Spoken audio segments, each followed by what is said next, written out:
Imagine for a second that you're tasked with engineering this massive skyscraper, right? Right. Like you want to reach the clouds. Okay. And in a perfect, entirely imaginary world, the absolute easiest way to do this would be to just, look up at the sky, attach a giant magical hook to the clouds themselves, drop a cable down, and just hoist your entire building straight up into the air. Right. Right. The mythical skyhook. Exactly, the sky. It's this wonderful architectural fantasy because it just, it completely bypasses all the messy, difficult laws of gravity Yeah. and load-bearing physics, structural engineering, all of that. It's super clean. It's instant. It is basically a complete miracle. Yeah. But as we all know, skyhooks do not actually exist in commercial construction. No, they do not. And what's really fascinating with the massive stack of research we're diving into today is that, they don't exist in the digital ecosystem either. So welcome to the deep dive. Glad to be here. Today, our mission is to sort of decode this huge collaborative survival guide. It's called Engagement from Scratch, and it was curated by Danny Iny. Yeah, and it's not just his opinion, which I love. Right. It's a synthesis of, I think, over 24 super community builders. So we're talking venture capitalists, top-tier marketers, even a 17-year-old blogging prodigy is in here. Which is wild. It really is. So the goal today is to extract the absolute best tactics, the behavioral economics, and, the psychological frameworks from all these sources to help you, the listener, build a fiercely loyal community around your own ideas. Yeah, and I think it's important to point out that Danny Iny actually frames this entire compilation by leading with a pretty spectacular failure of his own. Oh, yeah. The context. Exactly. It sets up the central thesis beautifully. He and his partner launched this new marketing training business, and they adopted that exact skyhook mentality we were just talking about. Right. They wanted that instant manufactured virality. Right. So they ran this massive contest offering a $10,000 prize in marketing services. Wait, 10 grand? Just right out of the gate. 10 grand. They did the big launch sequence, the whole video series. They pushed it out to their existing contacts. The result was just agonizing. 0 sales. Ouch. Yeah. Their daily traffic went from 10 visitors a day to maybe 30. Complete crickets. Man, that's rough. But why did it fail so hard? Well, it's the classic trap of incentive-driven traffic versus affinity-driven traffic. Okay, unpack that a little. Sure. When you offer a massive financial incentive, like a huge prize, you attract deal seekers, right? Not community members. You are trying to build from the top down. The core premise of all the research here is that you have to build cranes. Cranes, not skyhooks. Exactly. You pour the concrete on the ground, you construct a small crane, you use that to build a slightly larger crane, and you just leverage your way up. It requires a structural foundation rooted in actual human psychology, not artificial bribery. So if we are pouring that concrete, the very first structural question is, well, who exactly is going to be operating this crane? Yeah. Who is the audience? And our sources have this brilliant framework for audience targeting. It's called the vanilla ice cream problem, which Marley Ward introduces. Oh, I love this analogy. Right, because vanilla is historically, it's the most popular flavor of ice cream in the world. It appeals to the masses. It offends absolutely no one. But nobody gets into a heated, passionate debate about how life-changing plain vanilla is. Exactly. Nobody lines up around the block for it. Right. And the concept here is it's about minimum viable polarization. Ward argues that if you want a fiercely engaged audience, you cannot be vanilla. You need to be goat cheese with cognac fig. Goat cheese with cognac fig. Which, I love that imagery, but honestly, it immediately triggers a defensive reflex for me. How so? Well, it's like dating, right? If you go on a first date and you hide all your eccentric hobbies to try and please the other person, you might get a second date, but you just end up in a totally sterile, boring relationship. Yeah, you have to show who you really are. Right. But at the same time, as a creator or a founder, isn't it terrifying to just alienate 90% of your potential market right out of the gate? Right. Like if I write exclusively for the cognac fig crowd, aren't I just artificially capping my own growth? Yeah, that anxiety is super common, but it totally misinterprets how digital loyalty actually works. Okay, tell me why. Well, those alienated people, they were never going to champion your cause anyway. If we look at Anita Campbell's contribution to the book, she really pushes for a hyper-specific avatar. Right. So you aren't building a platform for, quote, business professionals.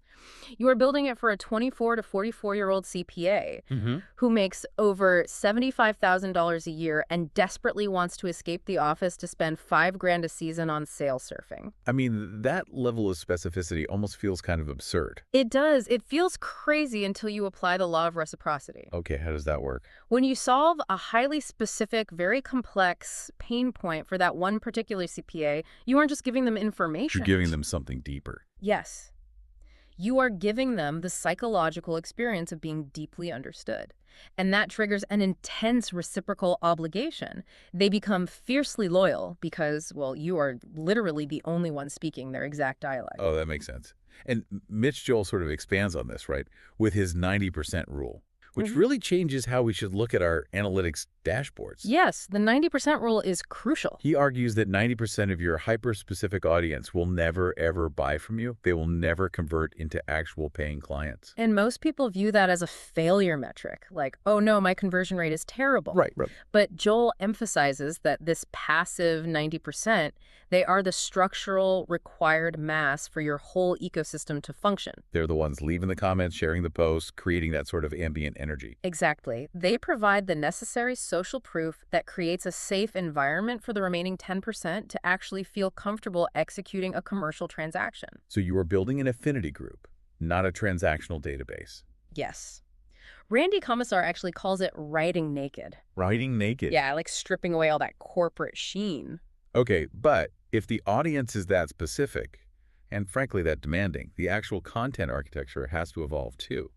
Because we are all swimming in an absolute sea of good content. Right. Good is no longer good enough. Exactly. The sources are absolutely unanimous that your offering must be structurally unique to achieve any sort of pattern interruption. And Danny Iny maps this out with a pretty straightforward formula. The virality formula? Yeah. He says it requires epic shit, critical mass, and action. And that term, epic shit, which was actually coined by Corbett Barr, implies a really heavy cognitive load. Yeah. This isn't a top 10 listicle. No, it's not some quick post optimized for search engines. It's deep, structurally complex work that genuinely forces the reader to pause. But the challenge there is that, well, almost every topic has already been covered by someone. Right. So how do you stand out? Well, Derek Halpern offers a fascinating differentiation formula to solve exactly that. He says you don't need a brand new topic, you just need to alter one of three things: the design, the format, or the topic combination. Okay, so like if everyone in your niche is writing long text articles, you switch the format and do highly produced audio. Exactly. Or if everyone uses standard blue hyperlinks on their blog, you use purple links. Yes. Or if you write about B2B software, you combine it with, say, evolutionary psychology. Oh, that's interesting. It's about combining unexpected things. Right, because it bypasses the brain's mental spam filters. When a user sees another standard blog layout, their brain immediately categorizes it as, oh, seen this before, and they just glaze over. Makes sense. But Halpern's methodology forces the brain to process the information as something novel. And Guy Kawasaki layers onto this with his DICE framework. DICE, D-I-C-E. Right. He says content must be deep, intelligent, complete, empowering, and elegant. Empowering is really the key word there that caught my eye. Because empowering doesn't just mean giving someone a new software tool to use. No, not at all. True empowerment is like reducing the friction between a user's current reality and their desired state. You are fundamentally changing their self-efficacy. Beautifully put. But, and I have to push back on this entire framework for a second. Go for it. If I have to create deep, intelligent, elegant, cross-pollinated content with purple links every single day, Yeah. I mean, I am going to burn out in 3 weeks. Yeah. The cognitive demand of doing that is completely unsustainable. Oh, it absolutely is. And Corbett Barr openly acknowledges that. He says this process is terrifying, it's exhausting, the internet is highly critical, and the vulnerability required to produce at that level, it just invites immediate judgment. You will get trolls. Right. However, the solution to the burnout is recognizing that volume is actually the enemy of resonance. Okay, volume is the enemy. Yeah. Danny Brown and Mark Schaefer, they discuss how childlike originality consistently outperforms algorithmic volume. And Brown actually proved this, right, with his own site. He did. When he intentionally reduced his publishing frequency, his community engagement metrics actually exploded. That's crazy. It is. He stopped churning out the daily, infallible expert posts, and he shifted to more of an open mic style. Meaning what, exactly? Like, he asked his audience open-ended, really complex questions, and he just admitted what he didn't know. Wow. So he used vulnerability as a retention mechanism? Exactly. And Evan Carmichael notes the exact same phenomenon with video content. He found that unpolished, passionate video really connects because it leverages parasocial bonding. Right, because it feels real. Exactly. Mhm. When people see the raw, unedited frustration or the genuine excitement of a creator, it activates mirror neurons in a way that sterile, perfectly optimized text just never will. Okay, so we have the hyper-targeted audience, Yeah. and we have the structurally disruptive, vulnerable content. We've got the pieces. But here is the massive behavioral friction point. Human beings are biologically wired to conserve energy. True. We are inherently lazy. Right. A reader can consume your brilliantly engineered content, experience a profound paradigm shift, and then just silently close the browser tab. Yeah. So what is the mechanical trigger that forces them to stop lurking and actually interact? For that, we really have to look at crowd psychology. The blog tyrant introduces a somewhat provocative analogy regarding the London riots. Oh yeah, this is wild. Right. If you look past the initial catalyst of a riot, the emergent behavior is driven by deeply wired sociological triggers. Like the fear of missing out. Yes, FOMO. And the desire to be swept up in an exclusive group identity, plus the perceived lowering of individual risk because you're in a crowd. Okay, but how does that apply to a digital community? Well, it means you have to manufacture scarcity. The blog tyrant used to write these massive, definitive guides on his blog, but he would intentionally lock the comment section after exactly 2 weeks. Which, I mean, that runs counter to everything we are ever taught about search engine optimization. Total. In the long tail of the internet, we are constantly told to leave the doors open forever to capture every possible interaction, right? Right, but an eternally open door creates zero urgency. By closing the comments, he trained his community's behavioral loops. Oh, I see. He signaled that, hey, this is a VIP room and the conversation is ephemeral. It forced behavioral compliance because it triggered loss aversion. If they didn't comment now, they'd miss out. That is fascinating. And Alexander Osterwalder leveraged a very similar psychological mechanism, but on a much larger scale, right, with his freemium model. Yeah, his approach was brilliant. So he released his entire PhD dissertation online for free. It gained massive traction. He even earned a Wikipedia backlink. Which is the holy grail. Exactly. But when it came time to synthesize that research into what eventually became the book Business Model Generation, he introduced a really fascinating barrier. He charged his community a fee to participate as co-authors. Right, which is amazing because it taps right into the IKEA effect. The IKEA effect. Yeah, people disproportionately value things they have a hand in building. Oh, right, like putting together your own bookshelf. Exactly. By charging a fee, Osterwalder filtered out all the passive consumers and created this cadre of people with literal skin in the game. Wow. They weren't just a mailing list anymore. They were a proprietary marketing engine because their own egos were tied to the book's success. That is genius. Oh, But to maintain that level of intense loyalty, the founder actually has to do a lot of heavy lifting behind the scenes. oh, absolutely. Tristan Higbee calls this the high-touch approach, or his Beatles theory. Yeah, the Beatles theory. I love this. You literally reply to every single comment. You monitor who your top contributors are, and you send them private emails with no agenda other than to just say thank you. You are doing these unscalable favors to create parasocial microbarns. Yeah, doing things that don't scale. But let me challenge the timeline on this for a second. Sure. Say you curate this exclusive environment. You lock the doors to create FOMO. You stand there ready to personally welcome everyone. And for the first 3 months, it is literally just you and the hum of your computer fan. Yeah, the void. Right. No one is commenting for you to reply to. That is the most dangerous phase for any creator. And Anita Campbell frames this using the law of inertia.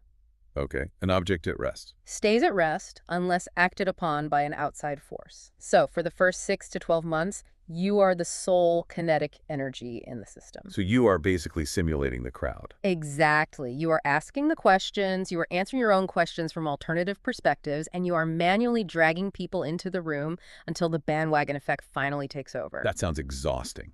It is. And when simulating the crowd hits a physiological limit, when you just can't do it anymore, you have to transition from internal platform building to external leverage. Which means tapping into networks that already possess massive inertia. Yes, you have to go where the people are. And this is where Honestly, 99% of networking advice gets really dark really fast. Oh yeah, it can get very spammy. Jeannie Dietrich has this brutally pragmatic strategy she calls stroking egos. She advises showing up consistently on the platforms of established influencers and leaving incredibly thoughtful, dense comments until the creator is psychologically forced to figure out who you are. And Mark Sheridan codifies this into the 5 levels of networking. Okay, break that down. Level 1 is your lazy baseline. It's a generic retweet. It carries 0 relational weight. Right, anyone can click a button. Exactly. But level 5 is an asymmetrical deployment of effort. Sheridan actually shares a story where he casually mentioned online that he couldn't wrap his head around how Twitter worked. Okay. And a reader didn't just send him a link to a helpful article. They physically mailed a copy of the book, The Tao of Twitter, to his home. Wait, let me pause right there. I read that story in the sources, and while it's a great anecdote, my alarm bells are completely ringing. Why is that? Between stroking egos and mailing physical gifts to influencers' houses, isn't this just like sophisticated digital parasitism? It's a fair question. How is this any different from the sycophantic spam comments we all delete from our feeds every single day? It No. feels highly manipulative. Well, it becomes manipulative the exact moment the action is entirely decoupled from genuine curiosity. Huh?